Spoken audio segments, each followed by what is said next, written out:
questions that are being asked, I'd like to mostly address, so this is my preference, is questions that affect how you walk. Questions about living this out.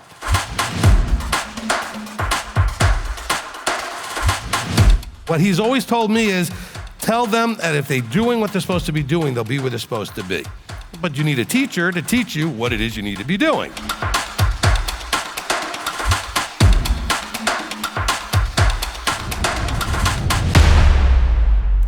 Okay, Robert and Sarah Brackett, my question is about blasphemy. Would this be denying the power, spirit, and authority, not about the name itself? Thank you for helping me understand. Okay, yes. The answer simply is yes. Look, people get confused with the name issue, because that's really what you're asking, is the name really an issue from that point of view? No, look, blasphemy is not just denying the power and the spirit and the authority, it's also attributing something, more importantly, attributing something to Yah that's not his, okay? That would be more blasphemy, okay? You're now attaching him to something that he should not be attached to. Claiming something is of him that's not. Okay, as far as the name, it's not blasphemy to pronounce his name the best you can. It's not blasphemy to refer to him as God or Lord, because he's both, because those are titles and descriptors, they're not names. He is, as we would call, a being that has creative ability and rulership of the universe. All cultures call that, in whatever words, their own language, a God. Okay? In the scriptures, the word that's used is Elohim. Elohim is not unique in terms of only being used for the Elohim, because he says, I'm Yahweh, your Elohim. Okay?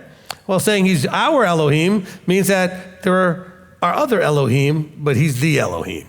So it's a term used for all that people think of as, that's what we would normally use generically, the word God. Okay? So some of you think, well, you can't say God, you have to say Elohim. Well, culturally, they're the same. Just a different language to say the same thing. And the same thing with Lord, Master, etc., is you recognize him as your Lord. Okay, if you think about back in the Middle Ages, the Lord of the property and had people that were under his authority, and you had to give a certain level of respect because they basically owned you. Well, that's really what he is. Doesn't he own us? Okay, so that's not an inappropriate thing, but you're not calling him Lord like it's his name. Okay? Anyway, so hopefully they answered that question. Thank you, Robert and Sarah. Mariana Becker, when confronted with a situation or social behavior that is against Torah and our walk, how do you, quote unquote, judge or deal with the situation or behavior without being judgmental towards the person? Let's see. When confronted with a situation or social behavior that is against Torah and our walk, how do you judge or deal with the situation or behavior? Okay.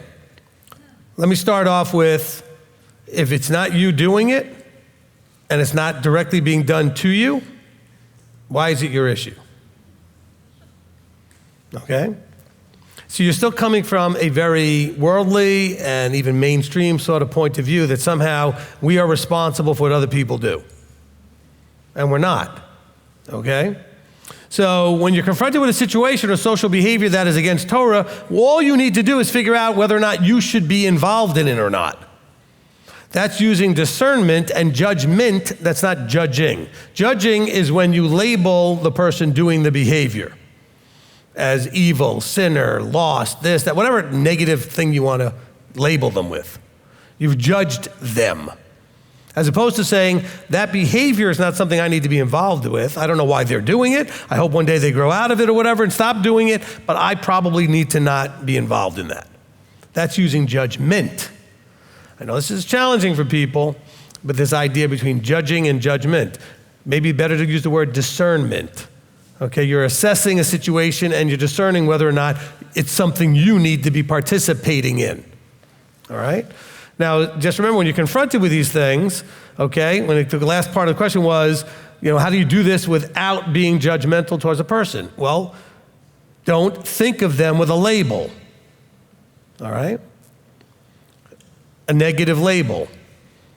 Well, they're doomed, they're this, they're evil, they're what. Don't label them.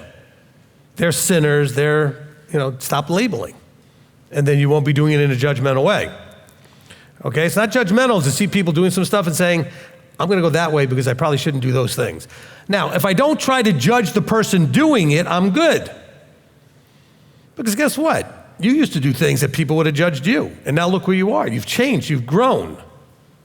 We're hoping they will as well, aren't we? Okay? Stop getting emotionally dragged into what everybody else is doing. Because this is an emotional response. Okay? So many of you have a fit when somebody posts something on the internet that you believe is not appropriate to Yah or misrepresent. It's not your problem. I don't know how to get you to get there, but let it go. Stop needing to think like you. Yahweh does not need a defender. Okay? Nowhere in Scripture says, guard my commands and guard me. And defend me. He says, no, stand up and guard your behavior to protect over what you're supposed to do.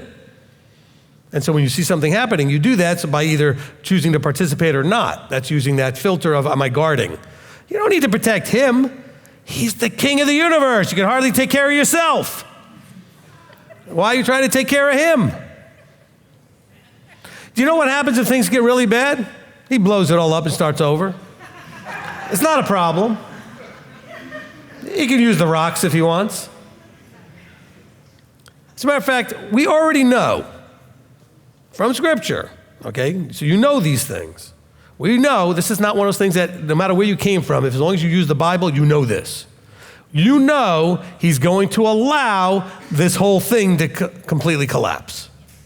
So if it does, doesn't that mean that pretty much almost all of the world is doing things against what he would want? Does it sound anywhere in Revelation like he needed defending? Does he say anything about needing defending? He's going to pour out all kinds of woes and things on everybody.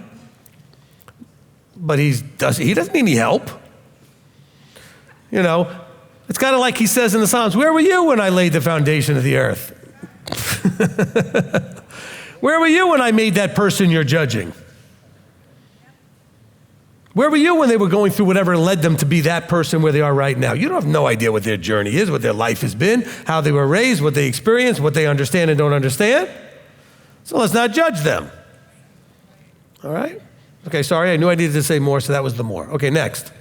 Okay, from C.K. Walker, is it disrespectful to highlight and write notes in our Bible? Okay, no. Okay, look, there is a balance necessary. Okay, and what I'm talking about here is in terms of understanding this book, okay? On one level, this is just paper with ink on it. It is, like anything else. On another level, it teaches us about, and it was given to us through the inspiration into men to write from the above, from our Creator, from Yahweh. So that information deserves respect. And because that information is in a book, we treat the book with a level of respect. So, for example, I was raised in a Jewish community where you would never put this on a floor. You would never put anything on top of it because it should be the highest, because it's a mindset. Now, if you put something on it, does that actually do anything? No, it's a book. It's paper. It's got words on it, okay? So it's not magical. It's not any kind of thing like that. But he expects, because this is, what do we call, what's another way we describe this book? It's his word. His word. So doesn't his word deserve a lot of respect? Okay, so we treat the book with respect. Now, so is your writing and highlighting in your book notes to help you understand his word disrespectful? Now just think about it. I mean, just on a secular level, would you think that would be disrespectful? No, because it's not, okay? Now, that's not to say that in the Jewish community, they would absolutely have a cow, okay? I'll tell you a short story. I've told it before, but I'll tell it for you guys who maybe didn't hear it. You know, when I first had my bubble popped, I was in college, and I went to, because I didn't know nothing from nothing. I was raised in a sort of secular Jewish home. Now, from that being said, I did go to Hebrew school. I did get bar mitzvahed. So what? We didn't keep much. We didn't have a kosher house. We didn't keep Shabbat. We kept Rosh Hashanah and Yom Kippur, and we lit a few candles for Hanukkah, and we had a Seder for Passover. That was it, like a Christmas, Easter Catholic, okay? We didn't do much, okay? So I had some background. But the family was not vertically connected. So when he popped my bubble, I prayed, and I recognized that I knew people that were vertically connected. I had Christian friends that were, and I had Jewish friends that were. And certainly they were not on the same page. So I was like, okay, if you exist, then I don't have a great way of knowing the right way to approach you, because there seems to be some pretty divergent ways to do it. Okay, they're not congruent with each other.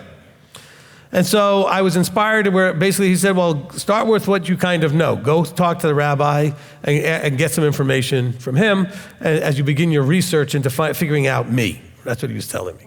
So I went to go see the rabbi in the college, and before I had gone to see him, I had gone to a Judaica store and bought a Hebrew Tanakh. So the Chumash. It was just the first 5 books, Hebrew on one side, English on the other. Little small red book. And I was trying to figure out, actually probably this came later, now that I think about it. So I first went to him and I said, look, I'm trying to figure this all out. And he gave me a book on keeping Shabbat. And I said, that's great, which is why I think Yahweh told me to go start with him, because that's all I ever got from him was a book that helped me to understand about Shabbat and why it was important from at least a Jewish perspective. And then later I went, because I was trying to figure out this idea of the Father, Son, I don't know, something later was trying to figure out, this Yahweh thing. And yet, in Genesis, the name doesn't appear until chapter 2.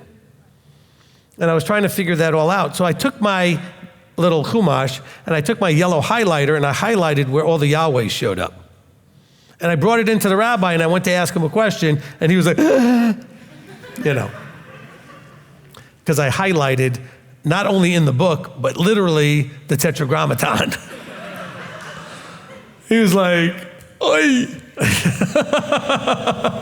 And I still have it, and you can, how the highlighters fade, you can still kind of see that I highlighted those words. So I still have it on the shelf. So anyway, it's kind of funny, but that was kind of the beginning of the journey. So no, I wasn't being disrespectful.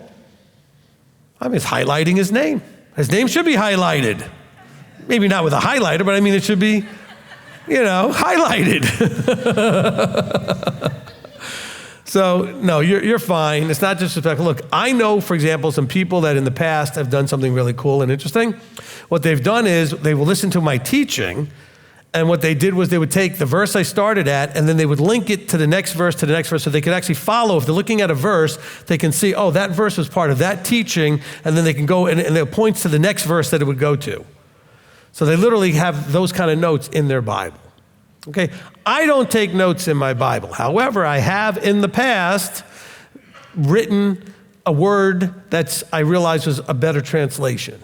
So some of that's written. Now, if you look at my scriptures and you see some writing in it, don't call me a hypocrite and a liar. That's because my wife got a hold of my book and she wrote. Because she grew up writing notes in her book. Okay? Now, I don't write notes not because I'm against it. I just don't write notes. Okay? And so it's just not the thing that I do.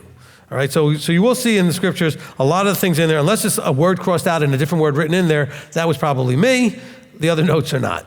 But that being said, yes, you can go ahead and highlight and write notes in your Bible.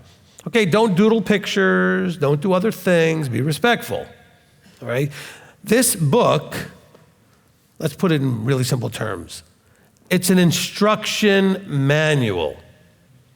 Okay? It's not like a magic book. It's not some sort of holy, you can't, it's meant to be used. And see how mine is all worn out? Like you even see there, it's all worn out over here. It's a book that gets used a lot. Okay? It's meant to be used. Okay? And because I almost always hold it this way, you'll see that's where it's worn out when my fingers grab it. All right? So yes, if you had an instruction manual that you used on a regular basis, a reference manual, say you were an auto mechanic or a plumber or something, and you had a manual that you kind of used to reference, you would probably write little notes in it and highlight things and different things in there so that you would, when you get to that page again, you'll remember all the things that you had gleaned that you needed to put in that section. So it's a functional book first. So yes, if highlighting and writing notes helps the function, then absolutely go for it. Okay, next. Judith York says, Rabbi, can you transitional from tameh to tahor without doing the mikvah? Okay, so again, this kind of fits into the same category we talked about with the scriptures. Certain things are functional, like necessary for certain things to be that way. And other things are powerful metaphors of the thing that's actually functional. Changing from tameh to tahor requires you changing your mind, your heart, and then your actions and your habits, okay? It's a behavioral change. Tameh, for those who don't know, tameh means unclean. So when it talks about something was unclean in the Old Testament, or even in the New, it's talking about the word tameh. And when it talks about things being clean, it talks about tahor. Now, in the Tanakh, to go from tameh to tahor, there were rituals for an item to be washed or cleaned, or you to be washed or cleaned, to go in that metaphor of you've already done the actual behavioral change, now you're doing something to exemplify that you're making the change, okay? So, baptism, which is what mikveh is, a place where you do the baptism, okay? Baptism is something that is a metaphor. It's an action that kind of drives home this idea of washing clean and leaving something behind. Is it necessary? I'm sure it's not, because I'm sure there's people that can get to a point, and I've actually counseled some people that were in a hospital, finally got to the point where they believed in all of this stuff, and then yet they could not get in their condition into any kind of water. They were not going to be able to get into a mikveh, okay? So does that mean that they're going to be in trouble? And so the question, let me stop here. You need to know that all things scriptural that are required as you're interpreting how to play out with it is ask, can everybody do it? And if the answer is no, then there has to be more to it. Does that make sense? Are we fair? Because I've had people get in my face when I had my beard shaved off saying, where's your beard? I said, well, there's nowhere in Scripture requires a beard. Well, no, in Leviticus 7. No, I know it says what it says in Leviticus. It tells you what not to do to your beard if you have one, okay? There are things you shouldn't do to it. But let's be honest. We all know people that can't grow a beard. Nothing good, positive or negative about this. Just some people can't grow a beard, okay? And so does that put them at some lack that they're not going to get where they need to go because they can't do this commandment of beard growing? Okay? So that doesn't make any sense. But he does say, if you have one, don't do these things to it, which was things that the pagan priests were doing. Okay? Now, so the same thing with the mikveh. Okay, you can transition from tameh to tahor. As a matter of fact, you're going to do it before you get in the water. You got to make the transition first. The water is your way of symbolizing for yourself in a very dramatic way. I'm in the water, I'm burying the old man, and I'm going to come out in newness of life. You're not going to go do that, come out, and then say, okay, now how do I fix this? How do I go from tameh to tahor? There's nothing magical about going in the water. Okay, the water is a symbol. And yes, all of you should do it, if you can, okay? We're going to talk about this a lot in the class tomorrow, too. The idea being, okay, this is important that we all understand this. There's a big difference between can't and won't. And Abba's going to spend your whole life helping you see the difference. Because he wants to know, and he wants you to know what's a won't versus a can't, okay? You know, I came up with something that hit me this morning. I didn't know I was going to use it here, which is, do you know what excuses are? They're justifications for your won't. Okay? Excuses are justifications for your won't. For the don't want, I don't want to. You know what reasons are? Reasons are the justification for a can't. But now, if you tell me there's a reason, but really, it's a reason that's defending a won't, not a can't, okay? Then it's really an excuse. Because you'll say, well, I can't do this. Well, what if the thing that you can't do is only because this other thing you have to do first? And that's the thing you don't want to do. So now you really don't have a reason saying I can't. Can't means that under no circumstance whatsoever can you do it. Okay? Can't. Like not possible, cannot happen. Not under my current conditions, unless I go get retrained or do something else, can I do it? So then you're going to say, well, you know, I can't do it. Well, but is it doable by you is the question. Yes, it is doable if I did this, this, and this. Okay, now it's an excuse instead of a reason. Okay? And Yahweh's going to punch through all of that. He wants you to see, and he wants to have it brought out so that you can deal with it. whether or not you have reasons that are reasons or whether you got nothing but a pile of excuses. All right? Because I know a lot of you went in the water and did the mikvah and came out and then walked right over to the mud pit within days. So what was the point? See, if the internal change hasn't happened, the water isn't going to do a thing. All it will have done is got you wet. Do you understand that? Because I know there are people that are in a hurry to get in the mikvah when they first get brand new and they're all excited. Listen, don't go in the mikvah till you read the 8 declarations and you mean them without hesitation. Without any reservation, you understand those 8 declarations. Somebody online is going, what 8 declarations? Where is that in the Bible? It's not there. Okay? It's what he inspired me to have you say before you get in the water.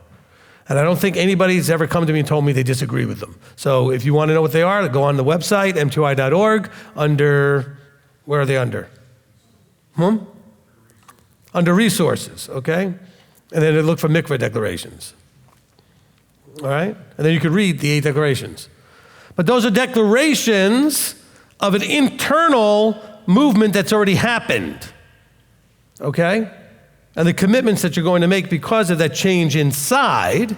And the water is just a symbol of that process or the completion of that process. All right, next question. From Anna Kaufman, what exactly is self-righteous according to Scripture? We had someone accuse people of being self-righteous because of keeping Torah. Okay. Those are actually 2 different questions. Okay, so self-righteous, the second part of the question. When people are accusing you of being self-righteous because of keeping the Torah, they are accusing you of, from a Christian point of view, this is a mainstream thing, right? Only Christians are going to accuse you of this, right? Other Torah observers aren't going to accuse you of this. Your righteousness in their mind only comes from above. So therefore, if you are doing works of righteousness in order to merit favor, that's self-generated righteousness. Okay? Now, on a second level, that's their believing that you're looking down on them, and maybe you are. Some of you do, because they're not doing what you're doing. So that's a self-righteous position of looking down on somebody. I'm more righteous than you. It's elevating self in its righteousness over somebody else, which should actually be more the scriptural definition, okay? And so those who end up in that place end up in the be careful you think you stand lest you fall category, all right? But when you're looking down on others based on what you're perceiving as your righteousness, which, by the way, is probably a big part of Matthew 23 when he's talking about, woe unto you, you Pharisees, you scribes, you hypocrites, and then he goes and talks about their righteousness issues or self-righteousness issues. Because the self-righteousness looks like, oh, you look all clean on the outside, but on the inside, you're all dead man's bones. All right? That kind of thing, okay? And so let's keep that in mind. But really, when you're dealing with this from people accusing you of it, is because your choice to understand how salvation really comes into play and how reward really comes into play, and go listen to the Are You Saved teaching, because of your choice to recognize that your righteousness means everything up to a point. And it means nothing when you get to that point, because then you'll need his. But without yours, you don't get there. I don't know why that's so hard for people. Mostly because they have excuses as why they don't want to do it. It's back to the excuses thing. It's a won't. I don't want to do it. They don't want to change from Sunday to Saturday, stop eating the pork and the shrimp or whatever. They don't want to change. So they justify it by claiming it was done away with and it's no longer necessary. And then they'll accuse you of, like I'm accused of all the time, of teaching salvation by works. They don't understand salvation, period. Okay? They don't understand how it was brought about, the level of availability it is there right now for everybody.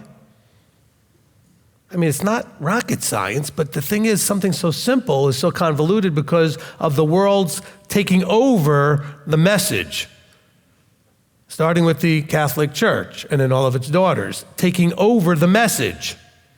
They hijacked the message. And so the message no longer looks like it's supposed to. You know, all of you, if you think about it, probably know people from mainstream who you've talked to who will say something as if it came out of this book that you know isn't even in there.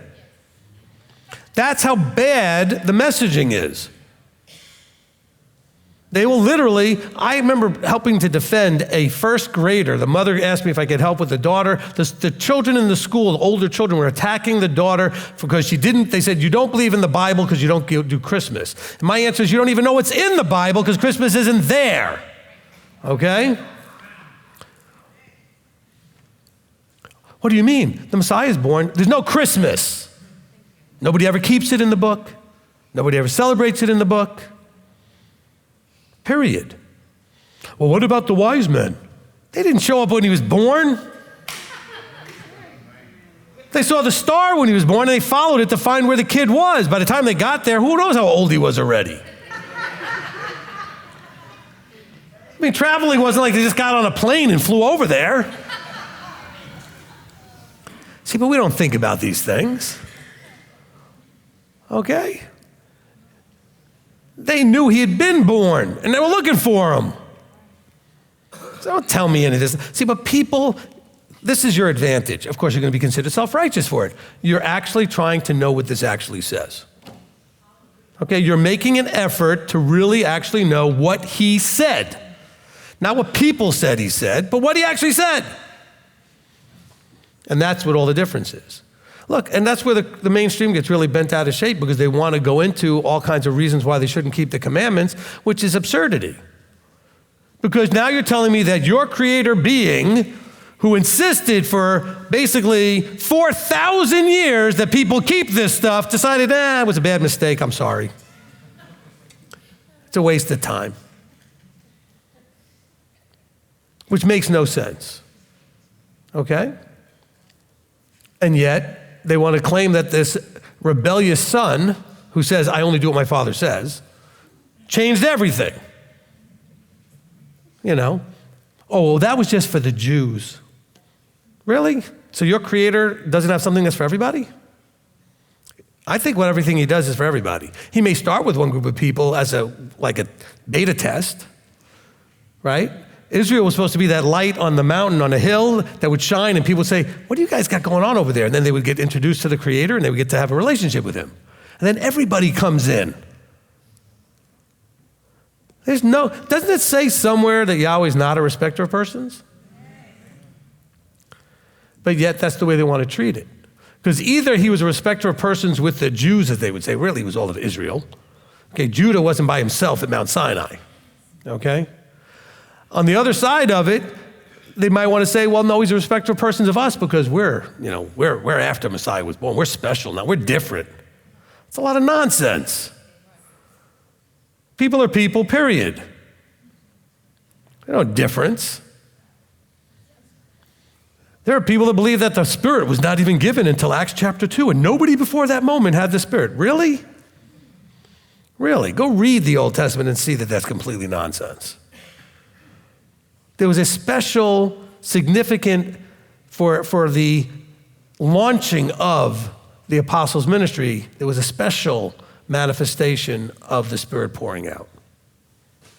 That was not the first and only. So people think, I literally have talked to people to think that everybody before Yeshua walked in the flesh never got the Spirit. Not David, not Moses, not Abraham, nobody. What are you kidding me? You didn't read that Joshua and Caleb had a different spirit in them?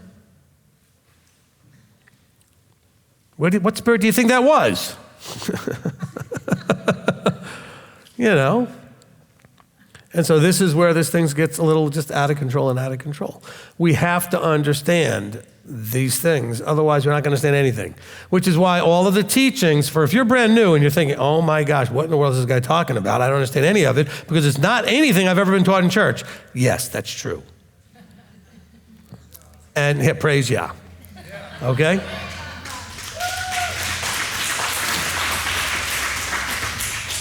Okay, I'm gonna tell you something, and you don't have to like it at all. This is just an opinion. The church's whole point is to build the church. Okay?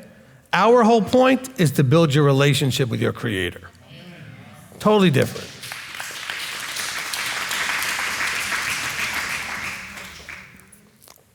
And by the way, for all you Christians who are watching who are having a meltdown, I'm sorry. I don't mean to give you a meltdown, but I want to ask you a simple question. Okay, just be honest with yourself, all right? Do you really believe that if you came to, quote unquote, that judgment day, and you're standing there before Yeshua, and you kept all the commandments, and you weren't, let's assume for a second you didn't have to. I don't agree with that, but let's just say from a Christian point of view, you didn't have to. It was done away with, whatever. Do you think that when you get there, and let's say it's real, it's true, you didn't have to, but you did all of them, you think you're going to be in trouble? You really think that he's going to look at you like, what's wrong with you, you moron? Why'd you keep the commandments? How dare you? The things that I told you for 4,000 years? Or what if you show up on Judgment Day and you believed and bought into it was all done away with, and it turns out it wasn't? You think you might be in some trouble. So, in other words, it cannot hurt anything to do it. It could hurt a lot if you don't. Can we all agree that not murdering people is a good thing?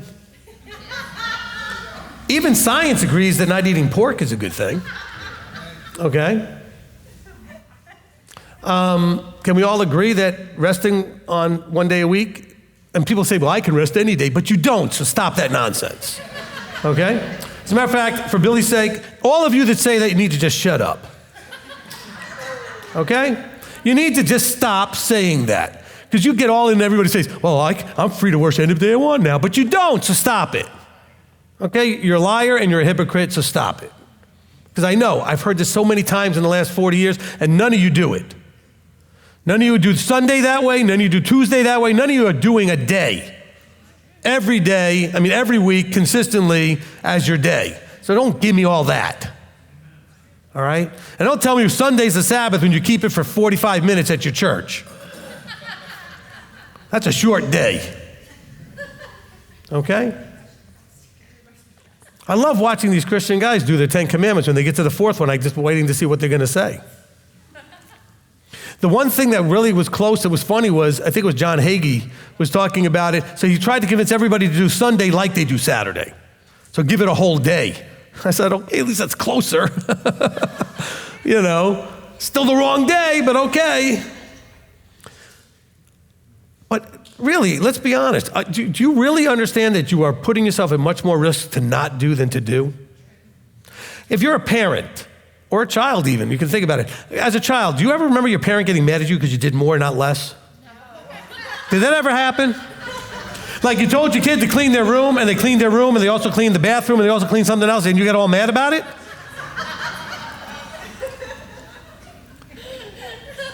Okay? As a parent, would you be mad if your child did more, not less? But this is the mindset that the mainstream has sold us for 2,000 years. You wonder if there's an agenda underneath all that to keep you out of relationship? Okay? Don't get mad at me. You go on your knees and pray and read this book and figure out why everybody until Matthew needed to do all these things. And by the way, everybody after Matthew still kept doing them.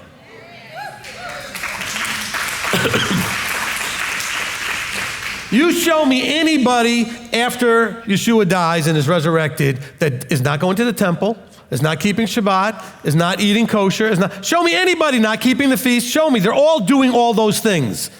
There are verses between Acts to Revelation showing they're all doing those things. They never stopped doing them until the early church fathers and their raging anti-Semitism changed everything. Those heroes like Marcion and Origen and etc., okay? Disgusting psychopaths. And read about them. They were perverted sickos. Oh, you're going to think I'm so disrespectful. Go read their real stories, okay? They were really a piece of work, those guys. And they're held up, these are the church fathers. Dysfunctional crazy. I wouldn't be proud to call them on my family tree. But this is now on you. Oh, but this is the way it's been going for so long. Lady said to me one time, we were talking about what happens or doesn't happen when you die. She was insisting about going to heaven or hell and all this stuff, and I told her that's not the way it works. And so in the argument back and forth on the phone, she says to me, so you mean to tell me that all these church fathers and all these people for the last 2,000 years are wrong and you're right? And I said, yes! She said, the ego. I said, no, they're just wrong. But she didn't want to receive that. They're just wrong. And you can't tell me the church doesn't know it's wrong. Why do you think there's 5 million different versions of it? Because each one thinks another version of it is wrong. Okay? You ever go into a street and there's 4 churches on 4 corners? Proof enough right there. Okay, and by the way, they're all part of the first original church. They're not even different denominations, and they all think the other one's wrong, and they're still doing the same thing. I went to a place when I first moved into the South, and there was 4 Baptist churches on 4 corners, and someone told me that's Southern Baptist evangelism. This family had a church, and the brother and the father fought, so the brother started a church, and then he had a fight with his brother, and they had another church. This is what we have? By the way, we're practicing that still, because I started this congregation, and by the way, we have 4 or 5 that split off of this one. So we might as well call them Baptist Messianics. Because they took from here and they said, well, we don't like this and we're going to split. Start our own thing. It's foolishness. Okay, foolishness. I have no idea what a question started me on that roll.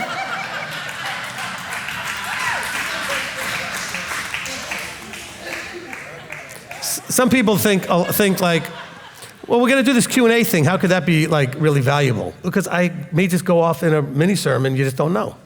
Okay? I'm not in charge here. I'm just opening my mouth and it's just, All right, next question that was the question from Anna that we just answered. Okay, so thank you. Okay, so now I remember what we're talking about. They put up on the screen for me what the question was. All right. So anyway, so hopefully that I answered that question, I think, pretty good. Next question. Okay, Michael Townsend, what's the best way to vet someone other than personal research? Vet someone, okay, I'm guessing for teaching, leadership, and that kind of thing. Look, I did a lot of teachings that covered Ephesians 4, starting in 11 with the 5-fold ministry. You got to be understanding what anointed people look like in terms of not like physically, but what they look like in their behavior, in their function, in their words. What you're really looking for is 2 things, all right? Number 1, you're looking for somebody, because this could happen in a good way or a bad way, but you're looking for somebody that's different in the level of authority with which they speak, okay? Because when Yeshua spoke, there was one point where they looked at him and said, this man's different. He speaks like someone with authority. Now, he was a teacher. Of course he had authority, but they're saying he's speaking as someone who's an appointed and anointed person. Okay, because he has that anointing. That's what they mean by authority there. He's speaking like an anointed one, like a prophet. Okay? Not just some guy teaching and preaching and going around. There's a different authority there. Now, I know a lot of you in the Christian world felt that you saw that in some of those guys. So that's at least one part of it. The second part of it is that what they're saying matches this. Now that switches the whole deal. That eliminates all those other guys. Okay? Has to match this. And some of you are thinking, oh, but my pastor's always matches this. But maybe you don't know what this is actually saying then. Okay? Because it doesn't. Maybe you don't know your book well enough to know what they're saying isn't there. Because almost every one of you that had your bubble popped has told me stories about how you were sitting there in church one day and the pastor's speaking and you're reading and he's speaking and you're reading, and you're like, that's not what it says. You're taking it out of context. That's not what he's talking about. Anybody have that experience? Okay? And so, how do you vet people? It's not doing a background check necessarily. It's not about their personality. It's when they speak, are you hearing a man or are you hearing the words of Yah coming through that man? Okay? And that's a discernment that has to come from you. It hasn't come from me. In other words, I'm not going to stand up here and say, I'm that, and you got to listen to me. It's not that. You've got to sit there saying, that's not what I've ever heard before. Not that way, not with that power, not with that discernment, not with that ability to make it make sense, not with that congruence to what the word actually says. This is different, okay? So that's what you're looking for, all right? And so some of you guys will send me, oh, you got to hear this guy because he sounds just like you. No, he doesn't. Whoever you send me up to this point, no, they don't. One, maybe a similar accent because he's from New York also, but that's about it, okay? There isn't anybody that I know at this moment that teaches like I do. I'm hoping there are. I'm hoping to find them. But when you want to compare it, you have to compare the authority level and the information, actually, in a third thing. A third thing that you don't get very much, probably from almost anybody. I'll say what needs to be said, even if it's not going to be popular, even if it's going to be like, people go make a face or something, I will say it because it needs to be said. In other words, I am fearless because I'm not afraid of the paycheck, of the money, of the selling of the books and tapes, or I'm not afraid of how big the audience is. I'm not afraid of anything, okay? All right? So you guys need to understand that these ministries are very aware of their supporters. And it's a big part of their bridling of their tongue. I've had people come up to me many times saying, I cannot believe you said that from a microphone. And when I say that, I mean like people say, I've thought that. They've said, I've thought those thoughts. I just can't believe anybody would actually say it out loud. Why? That you wouldn't be afraid to say that out loud. Elder said that to me many times when he first met me. He's like, I'm surprised he's not dead yet. You know. But that's because he gave me a job to do, regardless of all those things, that has to be done. What I'm doing right now is part of your vetting process. How many have you ever had in your experience that you could actually ask questions? Any question. And in public. Okay? That you could actually, we have not screened the questions. We have not like put out there, we have like cherry-picked questions.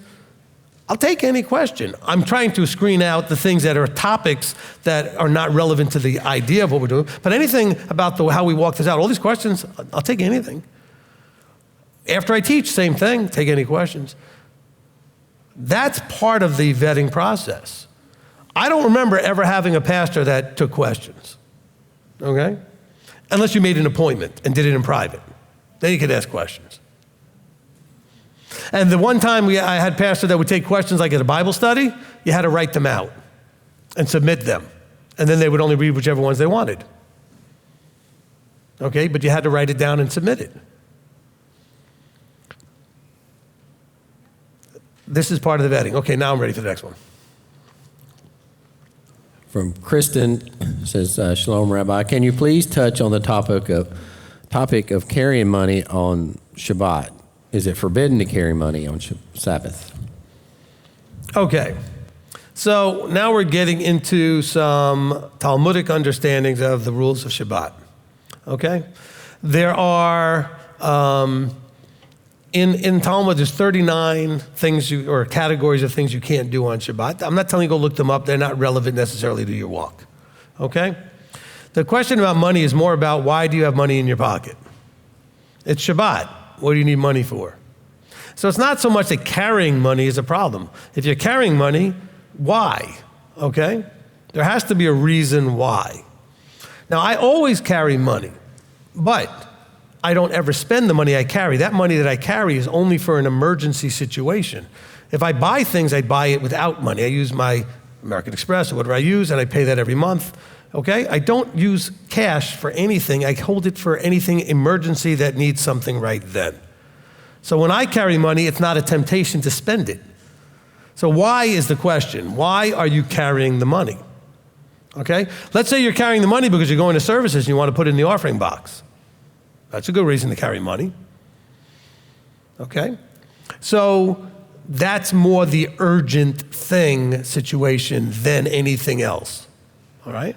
What if you just prefer to spend cash and you drove here and you know that you're going someplace else later far enough after sundown that you may have to go buy gas, and so you're going to need to have the money already.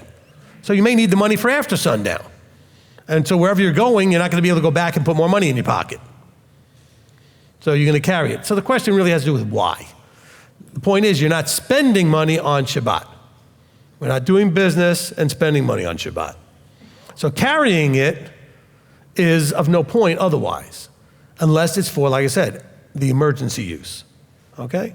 So I've learned in my life always to carry a little bit of money, so I always have it for an emergency. So out of habit, I always have that on me. And for anybody who wants to rob me, it's not enough to make it worth it. And I promise you'll have something broken.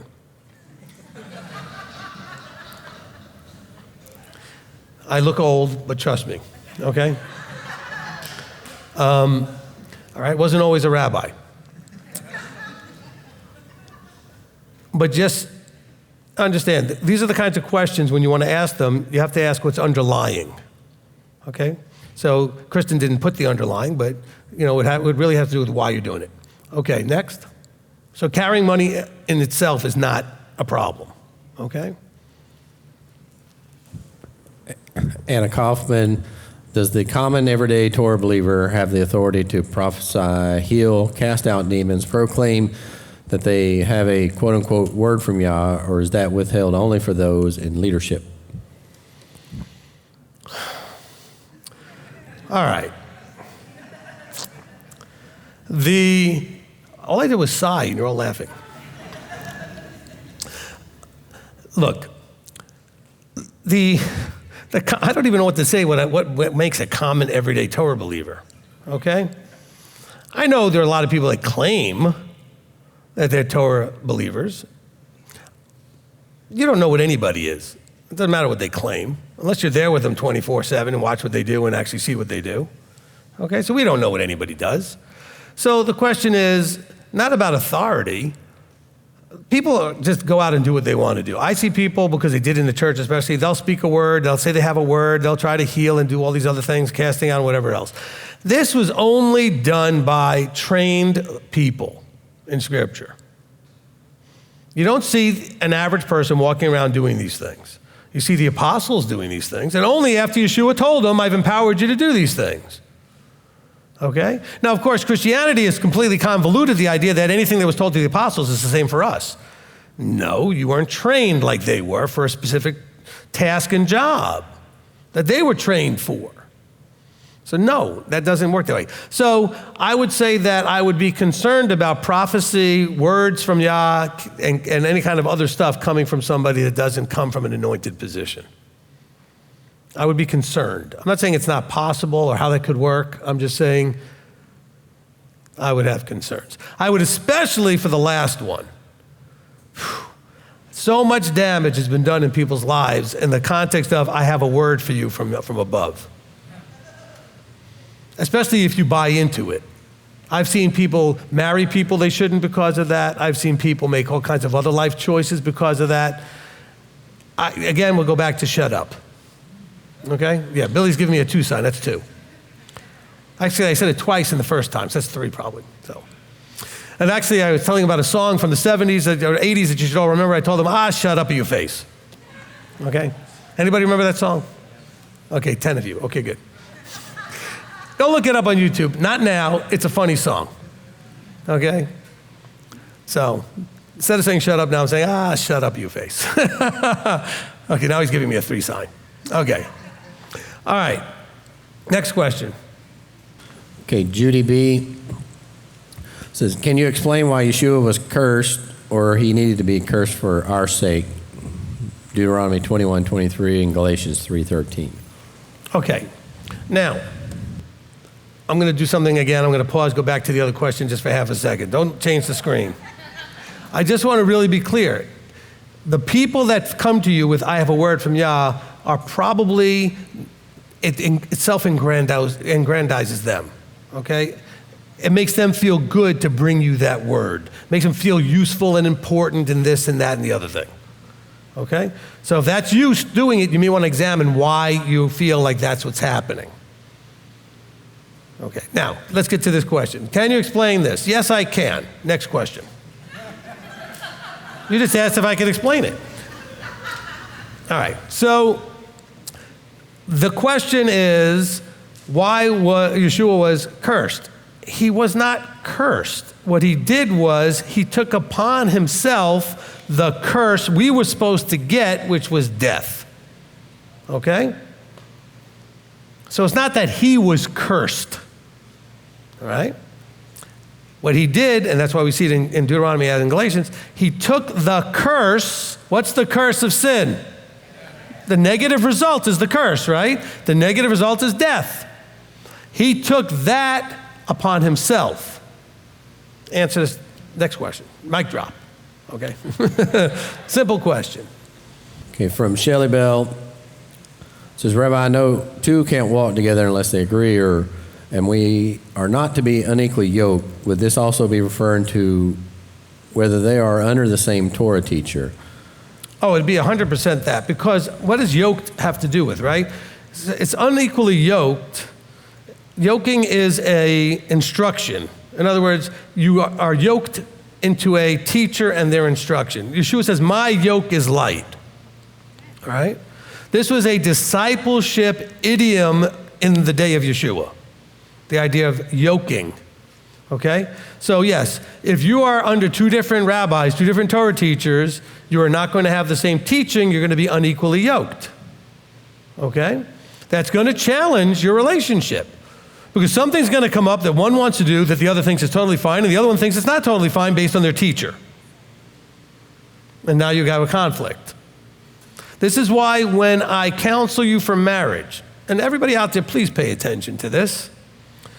I recommend that you do not marry anybody that is not under the same covering that you are. I don't care if it's me, you need to be under the same covering, okay? Because you need to have the same voice speaking to both of you, be on the same page as far as the yoking, and also have the same person that you both respect who you can sit in front of and can smack you around if you need to get you to stop the nonsense. Because I promise you right now, when people, oh yeah, you can clap for that. I promise you right now that the hardest counselings I do is with the spouse that comes to me and the other one has nothing to do with our ministry and they want me to fix it and I can't because I have no influence, leverage, or respect with that other person. So I don't care how hard it is for you being single right now. You do not want to marry someone that is not walking the same walk as you, same teacher, same walk. And who's also not under the same authority so that you both respect that authority so that way both of you, I can sit down, listen to her, listen to him, and tell whichever one, hey, you need to stop. You need to fix this, whatever. And I have authority to say, hey, you're wrong. And they can receive it because there's a respect in that relationship. Okay? Look, Anna has asked a couple of questions. When I did her wedding and she was getting married, her husband was not on the same covering initially. And I said, look, before you get married, you guys need to pick where you're going to be under, one or the other, me or them, because that's to your advantage. I didn't say you need to pick me. You need to pick, okay? So that you're on the same page and that you have the same authority structure and the same yoking. All right, that was a good question, Shelley Bell. All right, next. From Johanna Palacio says, Rabbi, this may be silly to ask, but it's okay to listen to secular music. As a former SDA, I was told secular music is bad. Have you seen how many songs I quote? Shut up, you face.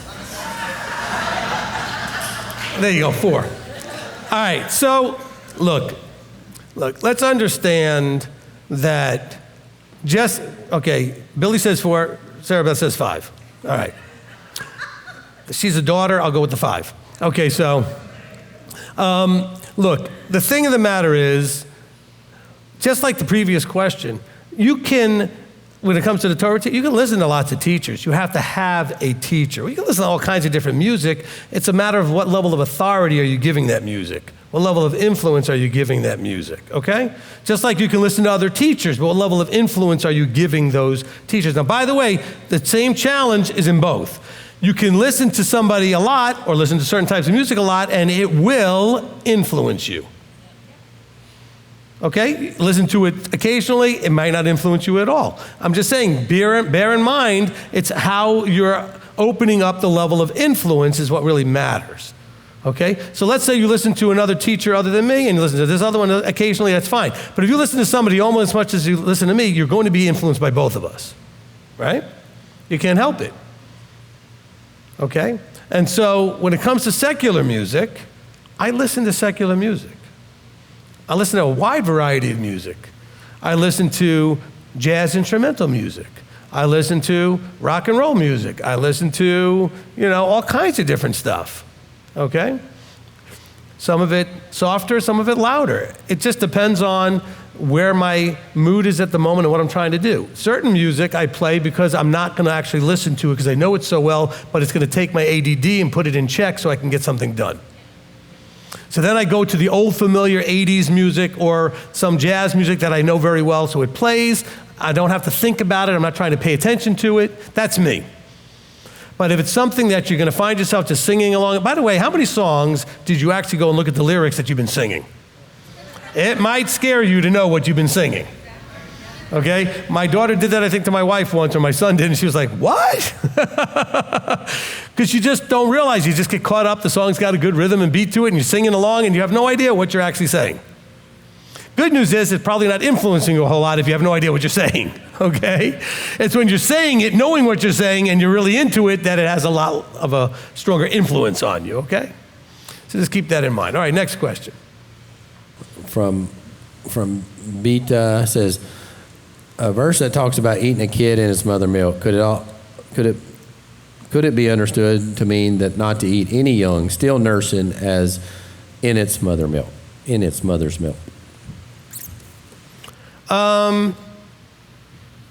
You know what? It's been a while since I've heard that brought up. Look, there's nothing really clear it's 3 places that it says this, and it's sort of random that it's not connected to anything except a bunch of do's and don'ts. Do this, don't do that, do this, don't cook a kid in its mother's milk, okay? And so, if you want to stretch it beyond just the literal, that may be a reasonable distance to go, okay? I would be okay with that level of going, all right? There's other stuff that I think is a stretch, eating, cheese on your sandwich and that kind of thing. I don't think that's what it's talking about at all right? So could it mean this? I think that's not an unreasonable, I'm not saying now turn that into halakhic understanding, but if that's the way you want to go, I think that's fine, all right? All right, so just keep that in mind. I want to just go back to the other question as I've done for the other 14 questions. Got to be consistent. When it comes to things like music, books, movies, don't let anybody influence you. And don't judge what everybody else is doing. I used to have that problem forever, not doing the judging, but being concerned, especially as the rabbi, that if I somehow accidentally mentioned that I saw a particular movie or something, that other people would be like, oh, you saw what? Okay. Each person makes their own choices. Philippians 2:12 is in play, okay? You are responsible for walking out your own salvation, period. Okay? If I'm watching or someone else is watching or listening or whatever they're doing to something you don't think they should, then you should not do it. But don't judge them. Remember, going back to the previous question way back. See, you thought I was going back to this question. I'm going back to the way in the beginning about judging somebody and using judgment. Don't judge them. You may want to ask them why they think it's okay or whatever. I don't know, but be careful that it doesn't come across judgmentally, because you may be like, well, why are you listening to that? Because I like it. All right? So, and they'll be like, well, but it's not appropriate. According to who? We just have to be careful. All right? Cultures impose their spins on morality in addition to what Scripture already gives you as morality, okay? So Scripture has a moral code, but so does society. I know it's hard to believe these days that there actually is a moral code in society, but there is, okay? Because part of that moral code is that certain things are now okay to do that weren't before, that people think, oh, that's great, go ahead and do that. So it's subjective is my point, okay? It's subjective. And so just understand that we have to be careful we're not swinging the pendulum so far out of paranoia that you're not even enjoying your life. On the other hand, don't use that as an excuse to do things you absolutely know you shouldn't be doing. That's a hard balance to find sometimes. All right, next question.